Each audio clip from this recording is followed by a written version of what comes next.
Hey everyone, welcome to another episode of Leadership Now with me, Dan Pontefract. Today, oh my gosh, in the house, legend, someone I've looked up to for years, Steve Blank. Thank you for joining. A short bio, and then we'll get right into it. An array of questions for you. Steve's the founding member at the Gordian Knot Center, an adjunct professor at Stanford University, senior fellow for innovation at Columbia University. Steve consults for the national security establishment on innovation methods, processes, or if you're American, policies and doctrine. He created the curriculum for the National Science Foundation Innovation Corps. At Stanford, he co-created the Department of Defense Hacking for Defense and Department of State Hacking for Diplomacy curriculums. Now, his story starts in 1978 when Steve arrived in Silicon Valley at the very beginning of the startup boom, where he founded or was part of 8 different ventures, some successful, maybe some not. Steve will chime in. His book, The 4 Steps to the Epiphany, is credited with launching the lean startup movement, in which touted the principle that startups must operate differently from big companies to be successful. His follow-on book, The Startup Owner's Manual, described a process for turning ideas into scale, and his Harvard Business Review cover story from, I think, 2013, redefined how large organizations can innovate at speed. In sum, Mr. Blank, as I should be calling him, has changed how startups are built, how entrepreneurship is taught, how science is commercialized, and how companies and the government innovate. He's been described, most appropriately, as the father of modern entrepreneurship. Mr. Blank, Steve, if I may, thank you. Lots to get to today. Thanks for being here. Such an honor. We've only got. I don't think it's going to get better than the intro, so maybe we got to quit while it's ahead. Just a little mic drop. We'll end it there. Now, for years, you've been envisioning a brighter future, and this show is called Leadership Now. And so leaders can't get to a future unless they also simultaneously think about the now. And for me, you are what it seems to be the father of the startup playbook. So in today's society, what do you think founders are doing sort of positive or correct when it comes to their leadership now? And then what are they doing incredibly wrong? So no, not all founders are Theranos in mind, right? Behaving badly, but some do. So from your vantage point, your experience, what's going right today in leadership now and what maybe isn't? I think what's going right for startups is what's always been right, is they tend to see over the horizon. That is, there is no status quo for a startup. There is no legacy. There are no customers. There are no kind of things you promised that you were going to deliver to existing customers. And so they're unburdened by actually having the revenue stream or Wall Street profit goals or end of quarter reporting. Right. That's what makes them ability. 100% of a startup is focused on innovation and high-speed delivery. Because even though, we used to have infinite cash for a couple of years, you still had a virtual gun to your head of limited resources and time or time to market, et cetera. Where companies have, smaller percentage of people focused on creating the new, most of them are focused on servicing the now. Mm-hmm. And companies have a different problem of, how do we not get stuck in the existing processes and procedures and OKRs and all the things we build to actually build scale? I mean, they're necessary to build a scalable organization, but pretty rapidly we lose sight about the creativity that actually got us to that point that, that created scale. And there are, some pretty known solutions of building ambidextrous organizations and building organizations that transform when faced with challenges. But that is the notion of creative destruction in both startups and large companies, is that, if they go out of business, there will be someone else to take their place with either a better business model or better understanding technology trends or shifts, whether it's a startup or another company. And I think the difference is certainly in the last 10 or 20 years, we've seen that rate of change just ever increasing. Mm-hmm. And I think we just literally in the last 90 days have seen one that's going to transform every business, large and small. And of course, that's generative AI. There must, if you're a startup and you don't have AI in your pitch deck, you're probably not even getting a meeting. And if you're a large company, an existing company with existing customers, there's someone about to put you out of business if it isn't going to be yourself, about changing your business model, about how some of these technologies are actually going to change how you see customers, they see you. What do you do with the data you've collected and what you're going to collect, et cetera. I think those changes are as profound as I've been around long enough to see the beginning of the microprocessor and the beginning of the PC business. I think it's the sum of those, maybe all within 2 years. So I'll stop babbling. What was your question? Well, I think what you've touched on is this notion that we must, and you've written and spoken about this many times, we must sort of, quote, get out of the office, look around, and not be stuck in our old ways. We have to embrace change. And your point about generative AI over the past, what seems to be a rapid ascent over the past 90 days or so, you're also worried, however, and whether that's not embracing the change like a generative AI piece, you're worried about things like, the propensity and proclivity for AI to not only from Goldman Sachs prediction, right, of 300 million lost jobs, but this sort of destruction of society writ large. So what are we as leaders not thinking about if you're so worried from a generative AI perspective and what's going on in the business? Well, if I was a leader in an existing company, I'd be thinking about, what could it do for you, and what could a competitor do against you? About customers, about channel, about the supply chain, about all these things.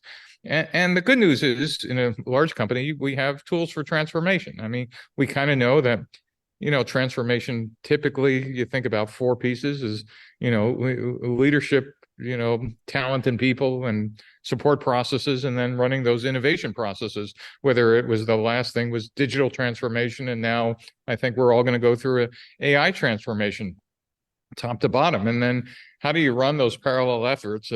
I kind of consider the problem is, how do you spin all those plates simultaneously? That is, leadership. I've multiple transformation efforts in large organizations I see is leadership gets it, the innovators on the bottom get it, the frozen middle goes, well, this too will pass, and we don't really change anything because the senior C-suite believes they sent out 2 memos and therefore the company will follow. And the larger the company, I don't have to tell your listeners, the harder it is to kind of move that ship, because it's kind of like Newton's second law: an object in motion continues in motion until hit on the side of the head by a 2x4. That's kind of the corporate transformation version of that. And then how do you change all the support processes, meaning, supply chain, legal, branding, et cetera, that have been set up to protect the core. And now you have people who want to transform that. And how do you not put your existing business at risk? So besides those classic, how do I do corporate transformation? And every large consulting firm from McKinsey on down will be happy to come in and now tell you yet again, AI is, I think I guess I just dawned on me, I'd probably be buying consulting firm stock, because that's probably going to be the biggest recipient of some of these dollars in corporations, because people are going to have to figure out how to yet again replumb their organizations to deal with those kinds of changes. At the same time, Tushman and O'Reilly, with this whole notion of ambidextrous organization, also has a model on how you kind of protect the core, but also how you run disruption in parallel. The best example, I think, in the corporate world for that is, how do you do operational excellence and how do you do crazy innovation at scale? People don't think about it, but it's SpaceX. For most of your viewers are familiar with SpaceX.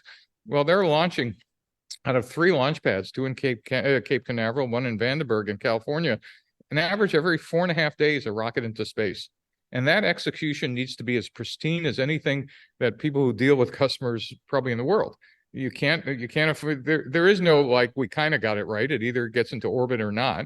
And if there are human beings on top, we have lives at stake. And so those people who are on that side of SpaceX are, excuse the phrase, but are anal retentive for all the right reasons.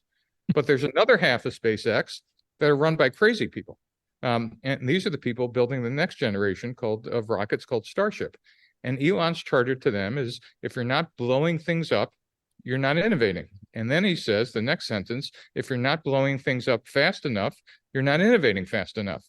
So you have one half of the company that's incredibly risk averse, will take 0 risks, but another half the company where it's not risks, it's learning and discovery as rapidly as possible. And the last part of this is that they're not silos. They actually have horizontal connections of the people who are doing the operational excellence of launching rockets every 4.5 days are teaching the new rocket designers, here's where the ground service equipment ought to plug in. Gee, we got this wrong. I wish we could have fixed this 10 years ago. And the guys building the new things are actually teaching the existing guys, when no one's looking, you could actually crank up that chamber pressure by another 100 pounds per square inch or whatever. And in fact, they've gotten another 1,000 pounds of payload to space because they've made these tiny incremental tweaks that were actually test bedded on the guys who are blowing things up. I use that as an example of large companies can do this at scale, and a good number of them do. You protect the core, and some people call these moonshots, but they're not random events. They're actually tied that eventually the thing that's run by the crazy people will eventually move from the edges into the core. And that is a plan, not just a hope. I don't know if any of that was relevant to your listeners, but I think we're going to have to deal with this now with a much faster cadence than we had to do anything in the last 10 or 15 years. I think this is just like when the internet hit companies. Does anybody remember Blockbuster, or does anybody remember Barnes and Nobles, or sets of bookstores, or a whole set of things that literally got disrupted because the incumbents who owned the business thought it would last forever and did not transform at the right rate of speed. It wasn't that they had a bad business model. Their business model was simply obsoleted.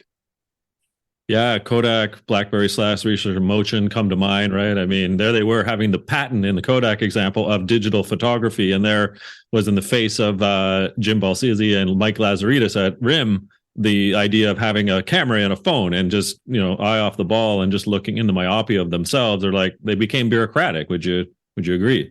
Well, it's the curse of being an incumbent, right? It's the curse of Steve Ballmer when he was president of Microsoft. He had the best numbers on the street of anybody. I mean, Microsoft stock tripled, their profits tripled, or whatever, and he happened to miss every innovation in the 21st century. He missed mobile, missed the search, missed all this stuff. And it wasn't that there were smart people at Microsoft who weren't working on this. They were, but their focus was on the Windows monopoly. And sometimes when you're a monopolist or duopolist, et cetera, you think that lasts forever. Go ask Google what they're feeling right now. When all of a sudden they could absolutely see their lead disappearing because people might be doing search quite differently, literally within the next 18 months. Sometimes those folks, figure out how to do transformation themselves. Microsoft's comeback in the last 5 years under the new CEO is nothing more than amazing. But take a look what happened to IBM when I was a young engineer in the 1980s. No one thought IBM was ever going to go away, and literally within 10 years, it's still around, but not the fearsome, owned the entire computing market company that it was. So leadership is ephemeral in corporations.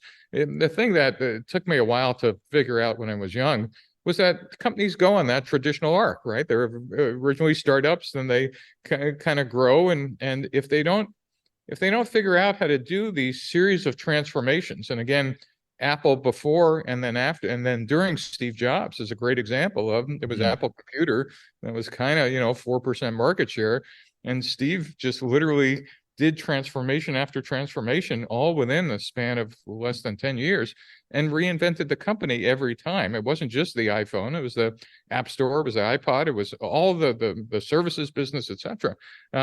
That's what companies who last for multiple decades end up doing.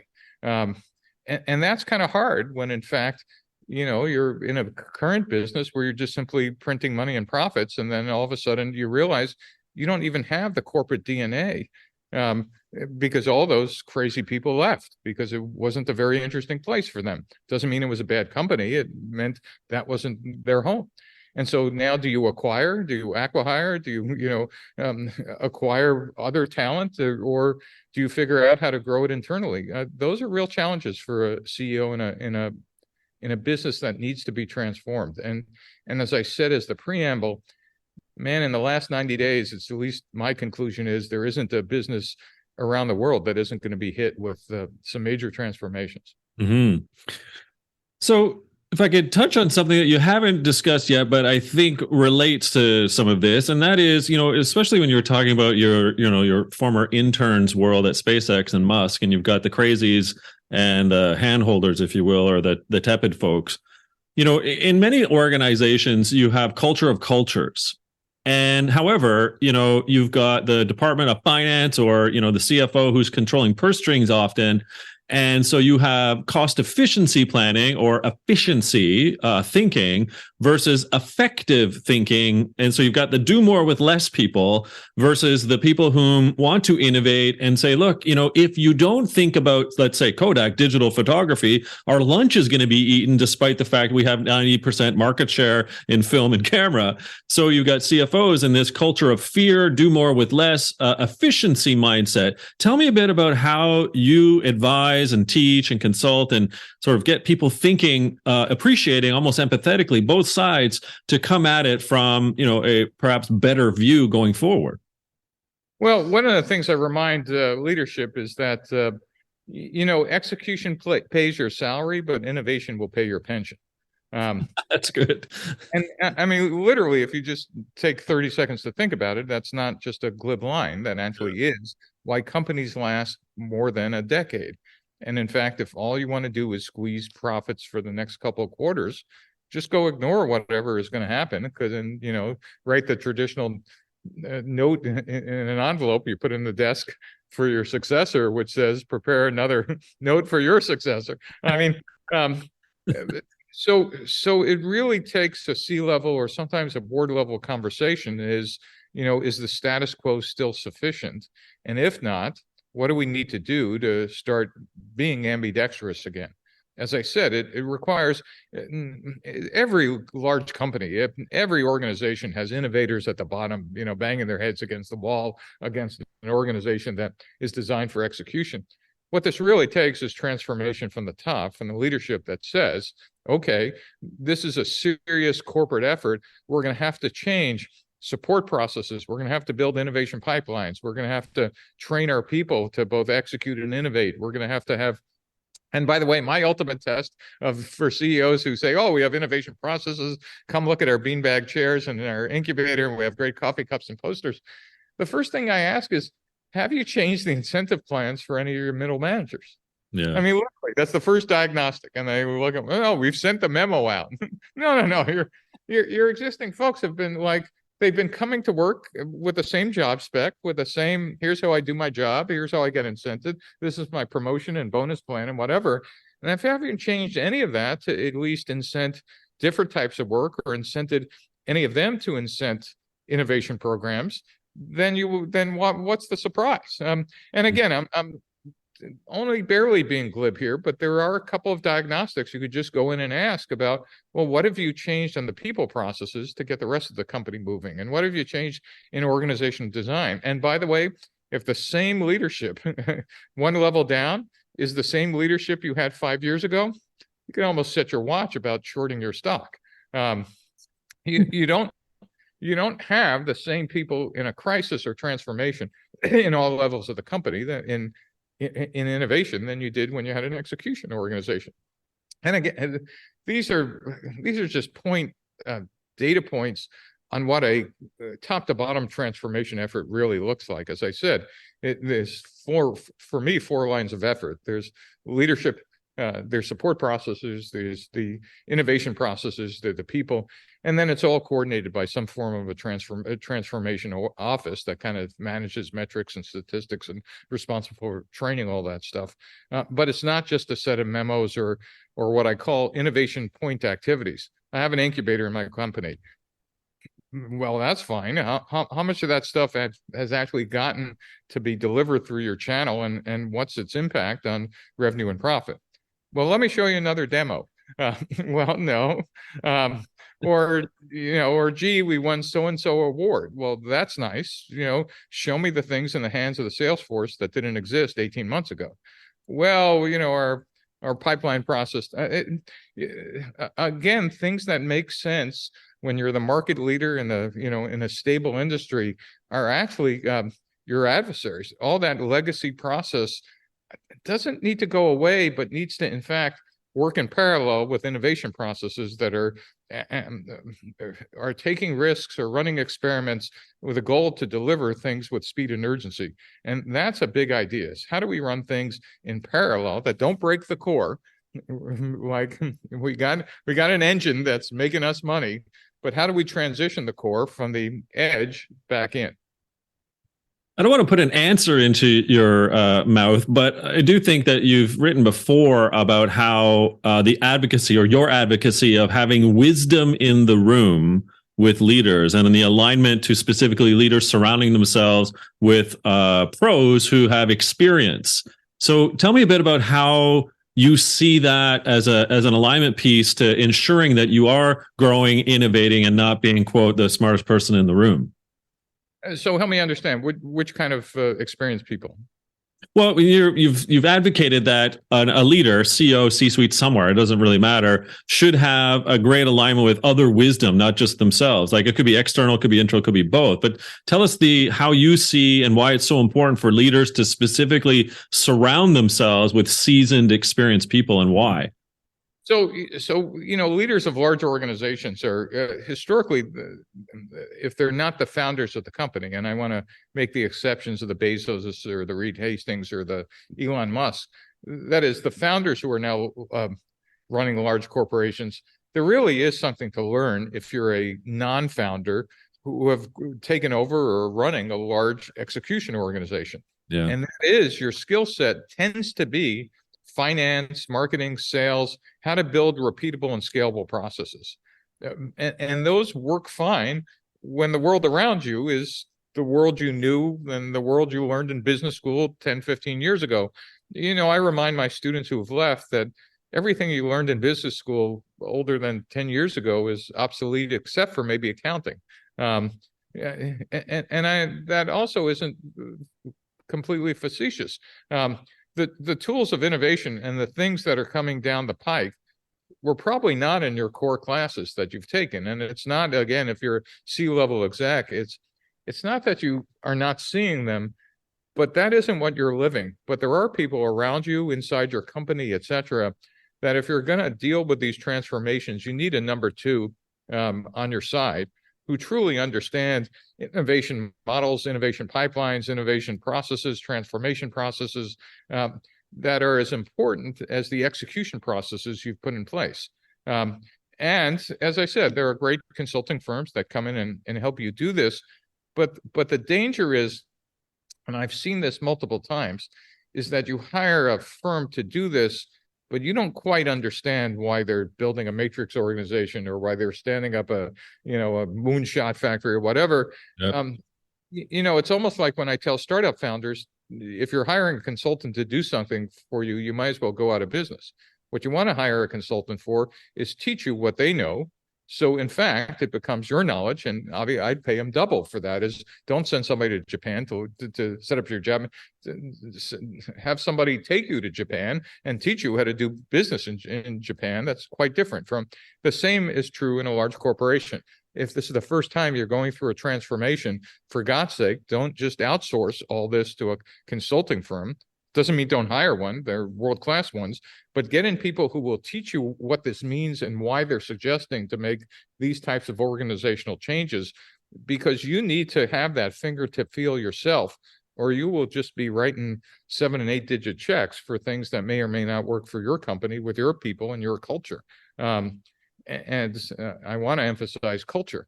None of this works without leadership and people who want to follow that leader with a clearly articulated path, with pretty concrete goals and a vision that matches. People will do some extraordinary things if leadership is clear about the why and the how and where we want to go to. Everything from we put men on the moon because it was absolutely clear. If your viewers haven't Googled John Kennedy's speech at Rice University in 1962, in one speech, he articulated why we were going to spend $40 billion to put 2 men on the moon and within the decade. That was it. and he did it in less than probably 12 minutes. If he could do that for the entire country, a CEO should be able to articulate the rationale why, what the goal is, and how we're going to go do it, and then bring in help and surround themselves with the people necessary to do that, understanding what the framework is and understanding what the culture is and understanding how to motivate his specific men and women in that company who want to actually do something different than they've done before. And we've seen companies, we know companies that, people will do anything for that leaders because they're aligned with the leadership. It's not just a job, it's a calling. Mm-hmm. And if you can actually change transformation from, it's one more reorg, instead it's no, we're all aligned to the mission. You have a much better shot about being the survivor of whatever transformation is happening in your industry. Not because it's hard, but because we can. Now, one of my favorites from you is actually your points about failure. And what I instruct, whether my students or my clients, is that we should be harvesting the value of mistakes so we can iterate and learn from. So what's your take today, Steve, on sort of our culture of failure? Do we have one in the sense of like being able to learn from what we do wrong? Or are we, covering our tracks for fear of reprimand, and thus the culture that you speak of isn't one that is inducing this ability to create and to actually be allowed to fail? Tell me your thoughts on that. That's a great question, because in a startup, I think it's pretty well understood that this whole lean methodology, this word pivot, that is making substantive changes when you get new data, instead of following a plan to the end of the cliff, you go, well, wait a minute, we have data that says there's a cliff there. Perhaps we don't want to drive over it. And in the old days, we would literally drive over it because the plan said go straight. Right. And so in a startup, it's pretty clear this methodology of lean and this culture says, if in fact you're learning from the failures, learning and discovery, and you do those failures with what are called minimum viable products, instead of building the entire factory, spending $300 million to outfit it before you discover that there are no customers, you build prototypes, put them in front of customers, realize you need something different, and change the product, and sometimes change the customers. Again, those are called pivots, and you use this notion of MVPs. That's integral to a startup. But what happens in a company is you might have done that on day one, and you were successful. You found what was called product market fit. You had the right product with the right features for the right customers, and now you're in execution mode. Yeah. You're building with a factory. You're turning the crank. You've got salespeople who could sell off the price list. They don't need to be creative. Here it is. They need to be skilled at selling, or your website, or you have influencers and whatever it is. And you've forgotten that culture of learning and discovery. And in fact, if you're a head of sales that comes into a company that has found execution, repeatability, and scalability, and you screw up, you deserve to be fired, because there was a known process. There were a series of knowns. So failure in execution is failure, but failure in learning and discovery is very different.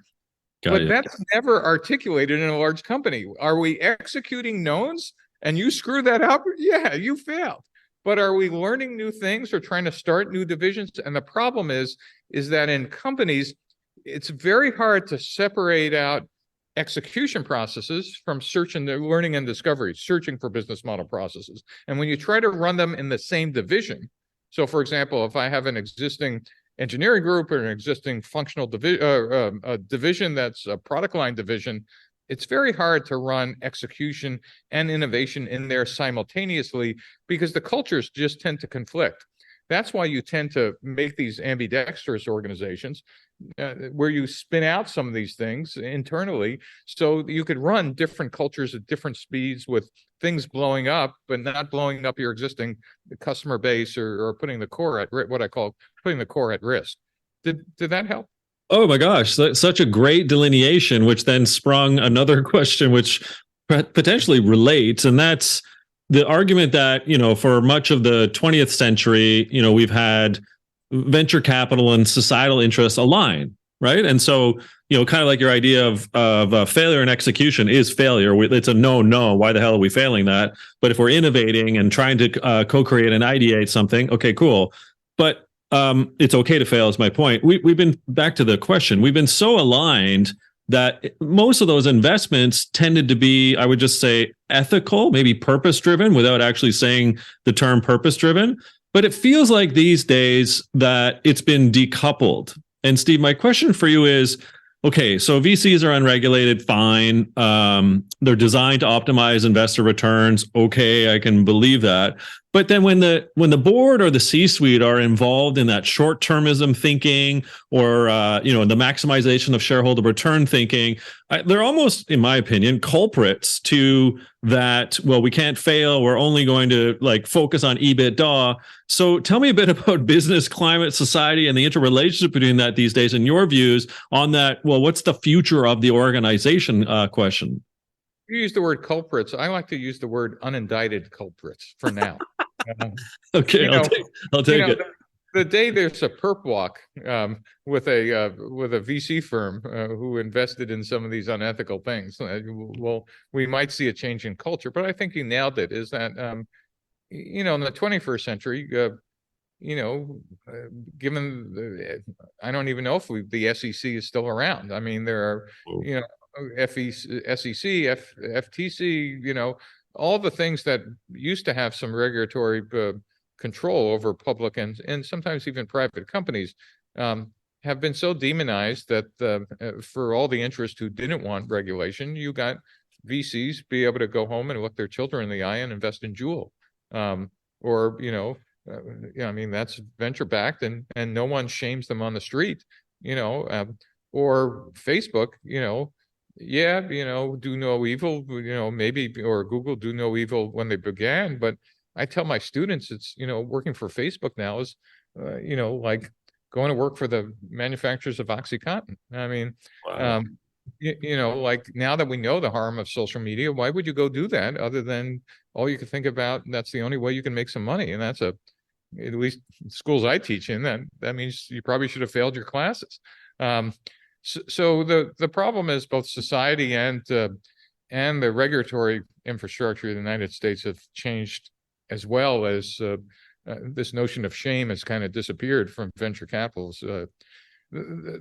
That's the bad news. The good news is, what I never thought would happen is the U.S. in the last 2 years has rediscovered national industrial policy.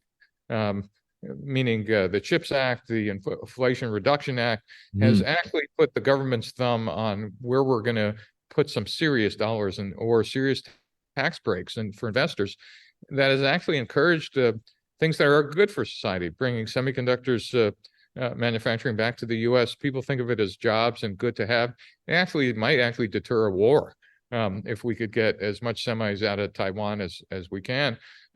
We now have batteries being manufactured in the U.S. because of incentives, etc. The other thing is for the Department of Defense, they finally have woken up. It's one of the reasons we started the center at the Gordian Knot Center for National Security Innovation at Stanford, is our view that commercial technology and the DoD have just not met each other yet. The Department of Defense used to own all the advanced technology they needed to deter win a war, whether it was semiconductors or biotech or autonomy, meaning drones or something else, or access to space. All used to come from what are called our federally funded research and development labs, or the military labs, or the prime contractors. And now, I have students who build better AI systems than some of the primes I've seen. And so it's not that people are dumb. It's just that these ecosystems haven't connected since the 1960s, and getting the Department of Defense to get out of their building, which a good number of them don't have windows, is really a difficult task, because they've been very comfortable that the most advanced technology kind of existed in their own little circle of knowledge, and it's just simply no longer true. The only thing that DoD owns probably is the prime contractors know how to integrate complex things at scale better than anybody. No startup is going to do that for a long time. And they own hypersonics and nuclear weapons. And if it was up to Elon, he'd probably own the nukes. And they own what are called exquisite, sensors and kinetic things. But all that other technology, as I said, it's not just Silicon Valley. It's the whole world of innovation, and half of it exists in China. And for the Department of Defense and national security, that's a problem. I don't know if I answered your question. Or you did. I mean, it was as always fascinating insight. You go deep and find a way in which to connect a dot from the question I asked, right, about that particular. So I've got two more. You've been kind with your time. One is you've published a rather beautiful line, both of us being authors. So I want to read you the line and then ask you a question about it. So the line is, the measure of a life is not time. It's the impact you make serving God, your family, community, and country. This is what's important here, I think. Your report card is whether the world is a better place. So, Steve, what grade are you giving, generally speaking, leaders in this year 2023 when it comes to making the world a better place? It's the grades are unevenly distributed. If you look at our politicians, we're in a time that looks a lot like the 1880s and 1890s in the United States. It was a pretty miserable time in the U.S. We did ethnic cleansing. We did all kinds of things that we now kind of look fondly back with a gauzy thing of, most Americans don't even know their history from the end of the Civil War to maybe the beginning of the 20th century. So in context of history, it's bad, but it's been worse. Are there people doing wonderful stuff of, NGOs, nonprofits, people who see the future and want to make it the country and the world a better place? Sure. I think the other problem is that when we've not regulated media in the United States, it's the same thing about, we go to the lowest common denominator without any regulation. A lot of the media is the jewel of media. I pick on Jewel because I think it did massive harm to teenagers and made investors a ton of money. I think a lot of the media we have works on the same principle. It doesn't matter. We've figured out what the equivalent of the media drug is to get people engaged on bad news or permanent outrage is a way to get people addicted. And that's not healthy for a country. But at least in this country, we've kind of figured out that no one will take the chance of regulating it because people will spend the dollars that they're making to stop people from regulating it. So I don't know if I answered your question. I am hopeful.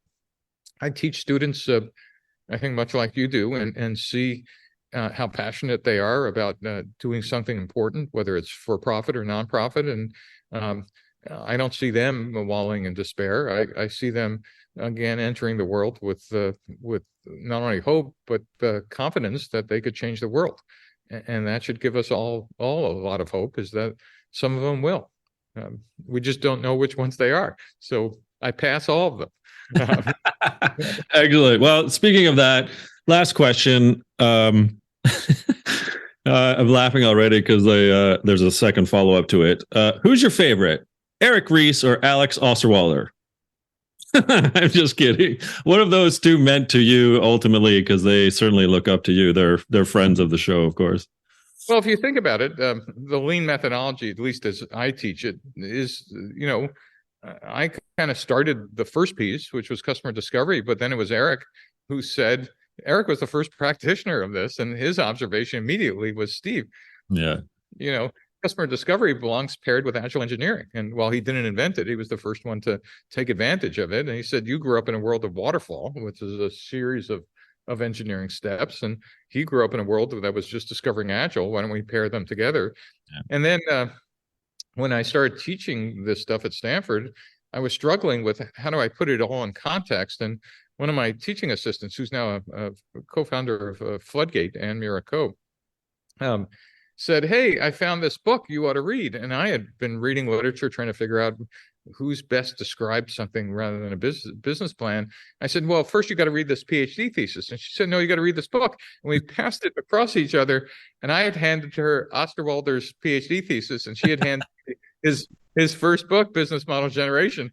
And then we realized we just needed to adopt the business model canvas.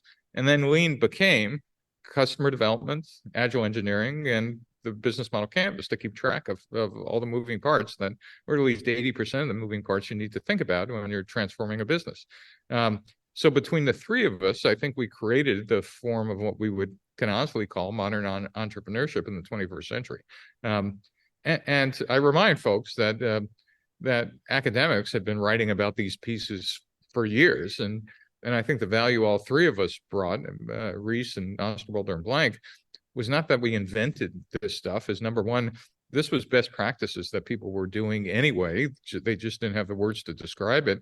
And two is, it was stuff that you could probably dig through all the academic papers in the 20th century and find out that, yeah, they were publishing all this stuff in journals that no practitioner ever read or will read. So it wasn't like we were the smartest people on the planet. We were the people who actually created tool sets that normal human beings who were trying to build and run companies could go use. And I think it's been an interesting run. I will close to say, I think the run of lean is over. And I think, at least I could sketch out on a whiteboard how today and for sure within 12 months, that a good chunk of AI tools will kind of replace that human-centered model of customer discovery, agile engineering, and business model generation with a set of tool set that could probably do 100x better than a single person. And so it's going to be an interesting ride for everybody. Well, you've been prescient before, and if you leave us with that set of prescient observation, then can't wait to see if that works out well for all of us, sir. You're a prolific writer, a prolific thinker. Where can we find out more about the great Steve Blank? I write on steveblank.com. There's a variety of topics depending on the weather and what the interest is of this week. And I teach full time now at Stanford in both the engineering school and national policy. Well, you're a legend by all stretches and imagination. Thank you for everything you've done and what you continue to do. This is such a thrill for me, I must say. Once again, thank you, Mr. Blank. All right. Thanks for having me, Dan. All right, everyone. Another episode of Leadership Now with me, Dan Pontefract. Today in the house, the one, the only Steve Blank. Look for more at steveblank.com.